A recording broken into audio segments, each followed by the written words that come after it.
big sister's shoes.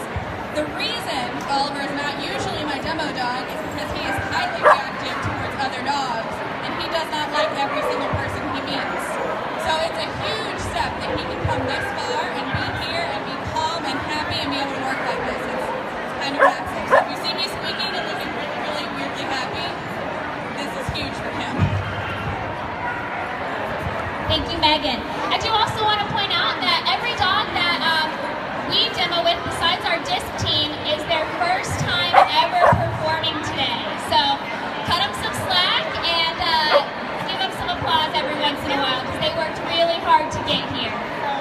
All right, so we are going to start by talking about a few different ways that we train different tricks. So we're going to be focusing on tricks in this demo, and we love tricks because they're easy, they're fun.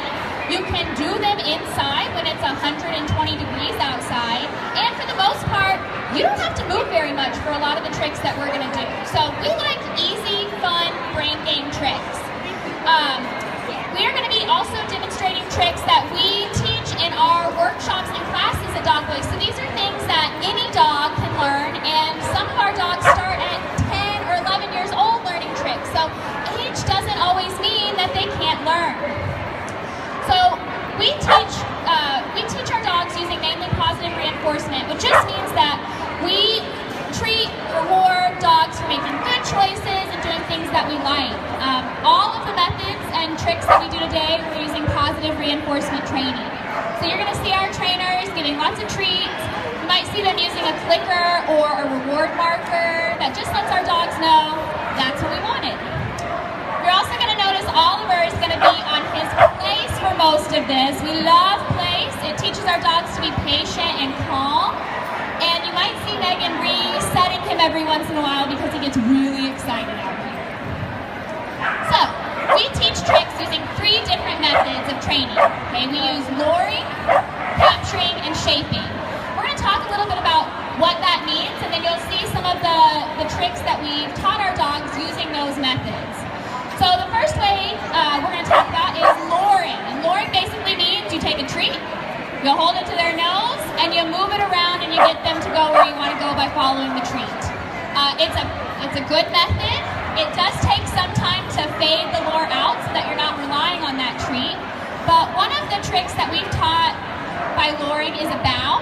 And Oliver has not learned this, so we're going to see Megan demonstrate how we can use a lure to teach a bow behavior.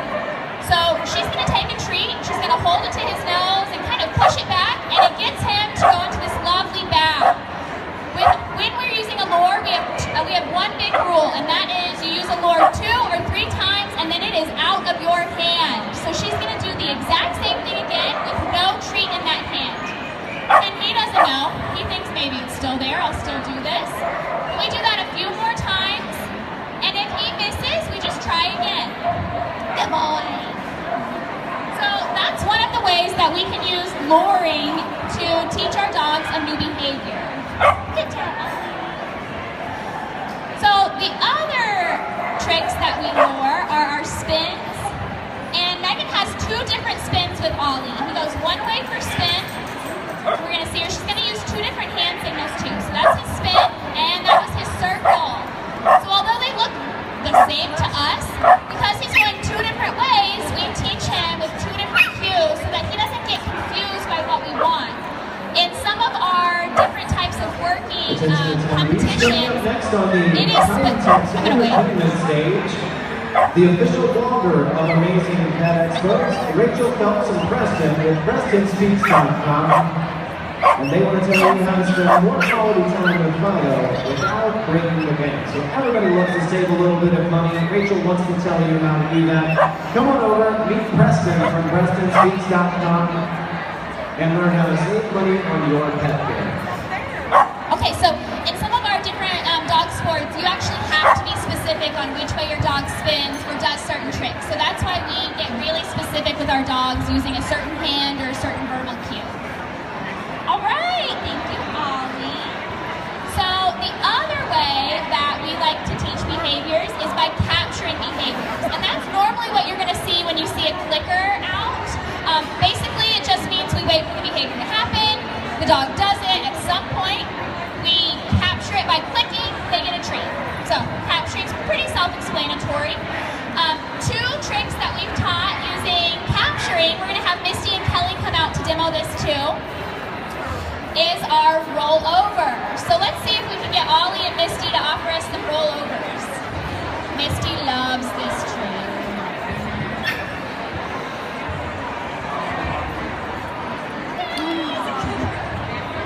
Misty and Oliver both like to do rollover. They actually offer these all the time before we started to capture them. There are some dogs that hate rolling over, so it's not a trick to teach that dog. But when you have a dog who offers really cute things, capture it, put it on cue. You can get them wiping their face, you can get those sitting up pretties. So those are all behaviors that we can capture just using a clicker and some treats and sitting on your couch waiting. It's the easiest way to train. Misty also has one other behavior that we've captured. Now this one's a little harder for her because she is just a happy girl in general, but she has a pout, which is like a half second because it's really hard for her to look sad too long. But basically she's just going to put her little face down on the ground and try and look pathetic for a second. Let's see if we can get that. There it is. That was adorable. So those are different skills that we teach these dogs by just sitting there with a bag of treats and clicking anytime they offer it. Once they do that pretty reliably, we stick a cue on it. So it's pretty easy and we love it. The third way that we train behaviors at DogBoys is by shaping. And that's a fancy way of just saying we build on baby steps to get to a big, harder behavior. We have done a few different skills by shaping. One of them is going to be demonstrated by Oliver. Oh, yes. So Oliver's going to demonstrate a scoot for us. Megan took about 3 months to teach him this. So it's two different behaviors that she had to add together. And it's the going back through, backing up, and then swinging through her legs. So she taught this by just building up on him backing up and then finally building up to having to scoot and flip through. He loves this behavior. You might see him offering it randomly. He just kind of throws himself into Megan's legs every once in a while. It's awfully adorable. And then Misty is going to show us a different way of shaping, and we're going to use our X pen. So sometimes when we're shaping a behavior, we'll use different things in the environment to help our dogs make better choices. And we're going to we're in the middle of teaching Misty a shuffle, which is basically her going backwards in a circle around us. So we're going to show you how we built her up and how we taught that. And I'm actually going to demonstrate that while Megan takes the microphone. All right, hello again, everyone. So Misty and Lydia have been working really hard on this trip. Misty's been boarded with us for almost a month now this time. Her family's on their vacation, so we've had about a month to work on this with Misty, and it's looking really good. So we're going to start with the X pen closed so that we can show you where Misty is currently at with this trip, and then we're going to show you how we take it to the next level. And she's ready to go.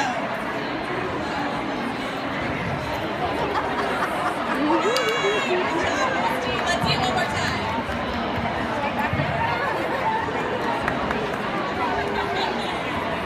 All right, so now what we're going to do is we're going to make it a little harder for Misty. We're going to fold the X pen away one panel at a time so that she has an opportunity to move out, but she's going to choose to continue the trip because that's what's going to pay off for her. So let's see it. Nice, good job, Misty.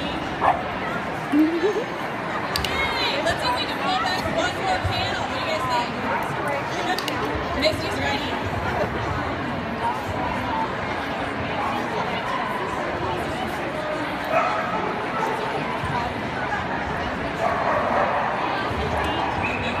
We've lost a treat in the grass. We gotta find it.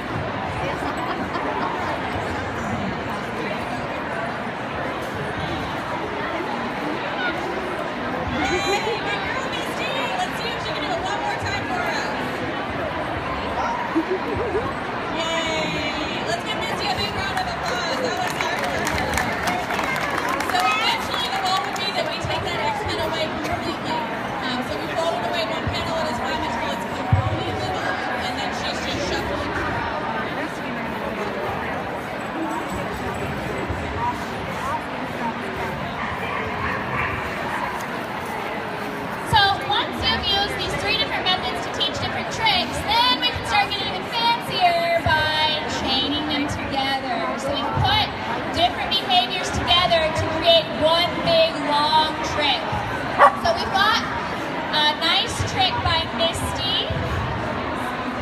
which is go get your leash.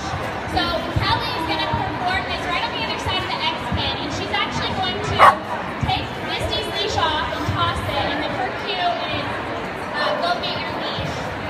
And this took a few different behaviors going together. So we had Misty learning how to pick the leash up in the first place, then moving away from us and dropping the leash in our hands. So we had to teach different behaviors and then start attaching them to each other.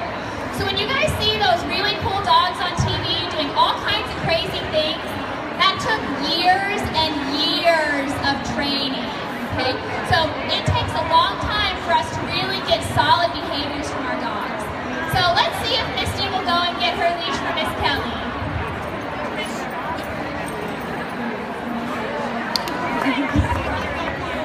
Want to see if we can get that one more time? She's just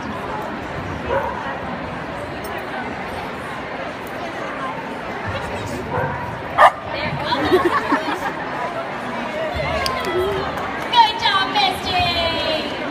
That's really nice. Megan's going to demonstrate with Oliver her leg. It's a figure 8 in her leg. So she had to attach a couple of these different behaviors together, and now Ollie's got pretty nice leg weaves. Just slinks right through them. I'm pretty sure he could do that all day long as she was feeding him treats. Packing them in. Good job, Ollie. All right. So the last trick we're going to do for you is going to be with Mr. Oliver. He actually does do some disc work, which you're going to see our disc team out here at noon, so be sure to come check that out. Oliver is known as High Flying Ollie in his disc club, so we're going to see if we can get Ollie to do some high jumps for us. So we're going to start low. Nice. See if we can get it higher, huh? Woo! Almost. So this is actually, that was really good. So our dogs have to learn where their body is, right? So our dogs have to learn how to tuck those back feet in, which you see him doing beautifully, but they have to really start learning some gauge and some distance, and we think it's pretty easy. We just hold a hoop up, they jump through. They're actually doing a lot of brain work for this. This one looks pretty hard. Nice job, Oliver. All right, Megan's gonna try and get one more out of him. Oh.